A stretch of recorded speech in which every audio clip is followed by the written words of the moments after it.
उपराष्ट्रपति के इस्तीफे से न केवल राज्य में बल्कि पूरे देश में ये जो मुद्दा है वो इतना गर्मा चुका है। सब लोग जानना चाहते हैं कि इसके पीछे की क्या वजह है, क्या कुछ कारण है। कई लोग जिस तरीके से जगदीप धनखड़ ने एक जो ऑफिशियल स्टेटमेंट दिया कि मेरी जो स्वास्थ्य है वो सही नहीं है, इस वजह से मैं इस पद से इस्तीफा दे रहा हूँ, लेकिन जो विपक्ष है उनका कहीं ना कहीं सरकार पर आरोप लग रहा है और कई जो है समीकरण इस मामले में चल रहे हैं। लेकिन आज हम इस वीडियो में बातचीत करेंगे जाट समाज से जुड़ी हुई, क्योंकि जो जगदीप धनखड़ है वो खुद भी जाट समाज से आते थे और अब जो लोकसभा है उसमें उनके अलावा कुछ 8 जो है जाट सांसद और हैं। अब कौन इनमें से सर्वश्रेष्ठ वाली भूमिका निभाएगा, कौन इसमें आगे रहेगा, ये जानेंगे इस वीडियो में। नमस्कार, आप देख रहे हैं द फैक्ट इंडिया, मैं हूं अंकिता और बातचीत के लिए मेरे साथ मौजूद है वरिष्ठ पत्रकार वरुण बंसाली। सर, आपको भी पता है कि उपराष्ट्रपति पद से जब ये अचानक इस्तीफा आया है जगदीप धनखड़ का, तो ये एक बहुत जो मुद्दा है बहुत गर्मा चुका है। पक्ष इस पर लगातार आरोप लगा रही है, जबकि ये बात साफ है कि उन्होंने बताया है कि शारीरिक जो उनकी कंडीशन है वो स्वस्थ नहीं है, इस वजह से वो इस पद से इस्तीफा दे रहे हैं और भी कई तमाम वीडियोस इस पे ऐड कर रहे हैं। और लेकिन आज जो हमारा मेन क्वेश्चन है वो ये रहेगा कि जाट समाज से आते हैं जगदीप धनखड़ और अब कई तमाम जो 8 सांसद हैं लगभग राजस्थान से, वो अब लोकसभा में रिप्रेजेंट करेंगे। तो जाट समाज में कौन सर्वश्रेष्ठ और आगे रहेगा? देखिए, आगे रहने से पहले जाट समाज में जो नाराजगी है जगदीप धनखड़ जी के इस्तीफे को देखते हुए, वो नाराजगी पर बात होना जरूरी है। आप ये मान के चलिए कि जाट समाज देश का एक अग्रणी समाज है, जहां पे बहुत बड़ी तादाद में जाट वोटर्स हैं और कहीं ना कहीं बीजेपी सरकार ने देश के सर्वोच्च सेकंड सर्वोच्च पद पर एक जाट व्यक्तित्व को बिठाकर उस समाज को एक तोहफा दिया था। लेकिन उन्हें अपने टेन्योर से पहले इस तरह से इस्तीफा देना पड़ा, इस पर बहुत जबरदस्त नाराजगी है। और खासकर आप देखिए, जो रिएक्शंस राजस्थान के जाट जनप्रतिनिधियों के आ रहे हैं वो बहुत ही ज्यादा विपरीत तरह के हैं, क्योंकि हनुमान बेनीवाल का साफ तौर पे कहना है कि ये तबीयत की वजह से नहीं हो सकता, कोई और वजह है। डोटासरा का भी साफ तौर पे कहना है कि दाल में कुछ काला जरूर है।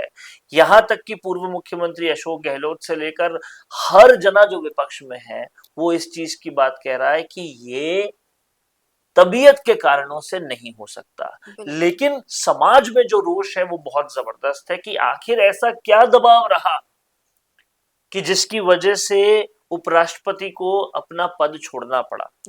और इस सब पर कई सारे पूर्व वीडियोस भी उपराष्ट्रपति के वायरल हो रहे हैं, उनको भी एनालाइज करना बनता है।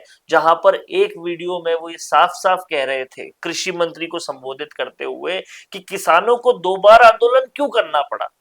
क्या किसान पूरी तरह से आप किसानों को संतुष्ट नहीं कर पा रहे? वो उस पर भी गुस्सा होते हुए दिखाई दिए।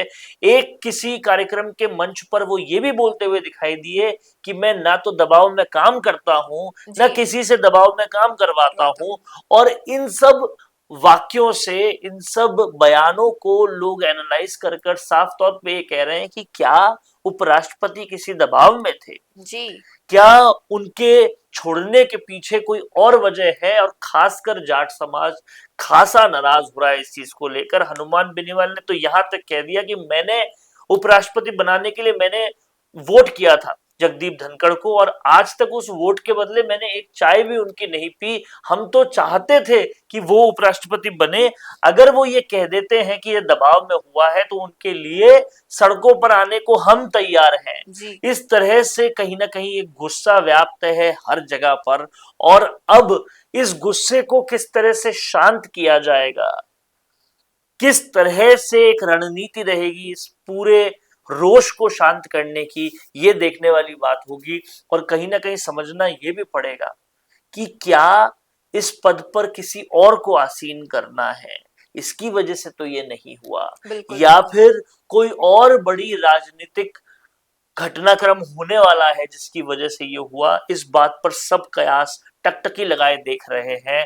और दूसरा बड़ा मुद्दा ये चल रहा है कि किस जाट नेता को अब तवज्जो दी जाएगी जगदीप धनखड़ जी की जगह, क्योंकि जाट कौम को इग्नोर नहीं किया जा सकता। बिल्कुल। ये एक ऐसी कौम है जो तादाद में भी देश में बहुत ज्यादा है, और कहीं ना कहीं हर इलेक्शन में जाट कास्ट का बहुत बड़ा फर्क पड़ता है।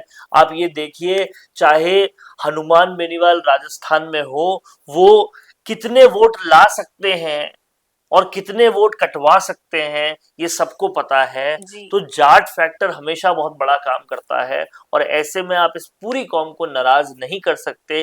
क्या करेगी अब बीजेपी, क्या करेगी सत्ता, इन सब गुस्से और रोष को शांत करने के लिए ये वाकई देखने वाली बात होगी। लेकिन फिलहाल जाट समाज में बहुत जबरदस्त गुस्सा व्याप्त है, और ये गुस्सा शांत करने के लिए क्या अगला बड़ा कदम होगा, इसका सब इंतजार करें। जी, वहीं अगर हम इस बात पर सोचें और विचार करें कि अब उपराष्ट्रपति पद पर कौन बैठेगा, और अगर कोई बैठता है तो क्या वो फिर से जाट समाज से आएगा?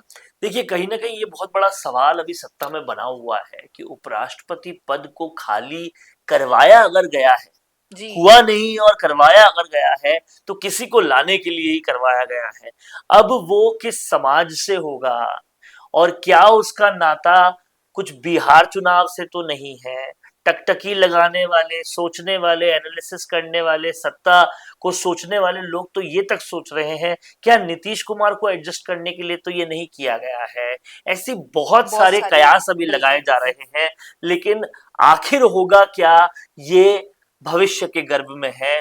और किस तरह से सत्तारूढ़ दल अब इस रोष को शांत करता है, ये आने वाला वक्त ही बताएगा। जी हाँ, वहीं अगर हम बात करें, अभी जैसे मैंने आपको बताया कि 8 सांसद राजस्थान से हैं जो जाट समाज से हैं, तो क्या कहीं ना कहीं लोकसभा में एक और सिनेरियो बदलता दिखाई देगा? क्योंकि जिस तरीके से इतने बड़े पद से अगर इस्तीफा दिया जा रहा है और जिस तरीके के कयास लग रहे हैं कि शायद दबाव में आकर ये सब हुआ है, तो कहीं ना कहीं वो लग रहा है कि वो वहां पर जाके एकजुटता दिखाएंगे।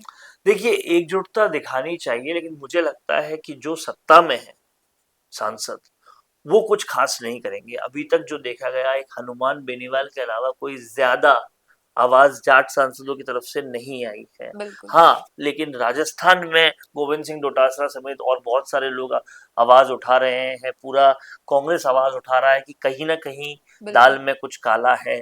तो देखना ये होगा कि जो बीजेपी में जाट समाज के प्रतिनिधि हैं, वो इस पर कुछ रिएक्ट करते हैं या नहीं, जो मेरे हिसाब से काफी मुश्किल है। बाकी लोगों के रिएक्शंस आना ऑलरेडी शुरू हो चुके हैं।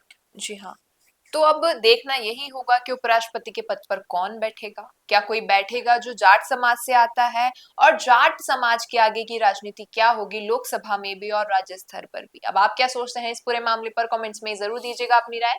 वीडियो पसंद आया हो तो इसे लाइक करना, शेयर करना और हमारे चैनल द फैक्ट इंडिया को सब्सक्राइब करना न भूलना। धन्यवाद।